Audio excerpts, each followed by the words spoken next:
Hello everyone. তো এখানে আমি দেখো তাড়াতাড়ি করে রেডি হয়ে নিচ্ছিলাম, কারণ আজকে আমি যাব ফর্ম ফিল আপ করতে। বেসিক্যালি ডিএলএড সেকেন্ড ইয়ারের পরীক্ষা আছে আমার আগস্ট মাসে, তো সেটারই ফর্ম ফিল আপ করতে যাচ্ছিলাম। তারপরে সাইকেলে হাওয়া দিয়ে নিয়ে সোজা আমি বৃষ্টিতে ভিজে ভিজে চলে আসলাম চৌরঙ্গি মোড়ে। আর চৌরঙ্গি মোড়ে এই সাইবার ক্যাফ থেকেই ফর্ম ফিল আপ করবো।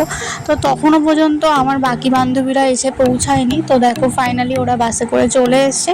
তারপরে আমরা চলে গেলাম একদম সাইবার ক্যাফের ভেতরে ফর্ম ফিল আপ করার জন্য। আর আমার সাথে ছিল আজকে জেসমিন, সেতু, সুলতা, সাথী আর পিউ। আর আমি তো ছিলামই। তো যাই হোক, এখানে ফর্ম ফিল আপ করে দিচ্ছিল দাদা একে একে সবার ফর্ম ফিল আপ। তারপরে আমি এখানে বসে বসে একটু সেলফি তুলছিলাম আর একটু ওদের সাথে গল্প করছিলাম। তো তারপরে ফাইনালি আমার ফর্ম ফিল আপের সময় চলে আসলো। আমি এখানে ফর্ম ফিল আপ করে নিচ্ছিলাম। তো তো ফর্ম ফিল আপ করার পর আমি চলে গেলাম একটু অশোকনগর স্টেশনে, কারণ একটু বিরিয়ানি কেনার ছিল। অ্যাকচুয়ালি এরকম ওয়েদারে আমার প্রচণ্ড একটু বিরিয়ানি খেতে ইচ্ছে করে। তো যেমন ভাবা তেমনই কাজ, আমি চলে গেলাম আর্সালান বিরিয়ানি প্যালেসে। তো এখান থেকে আমি এক প্লেট চিকেন বিরিয়ানি নিয়ে নিলাম। তো তারপরে চলো এখন বাড়ি যাওয়ার পালা, বাড়ি গিয়ে তো খেতে হবে। তো দেখো আমি বিরিয়ানিটাকে নিয়ে বসে গেছি, আর বিরিয়ানিটা দেখতে কিন্তু জাস্ট অসাধারণ ছিল, এখনও পেটে পড়ারই বাকি।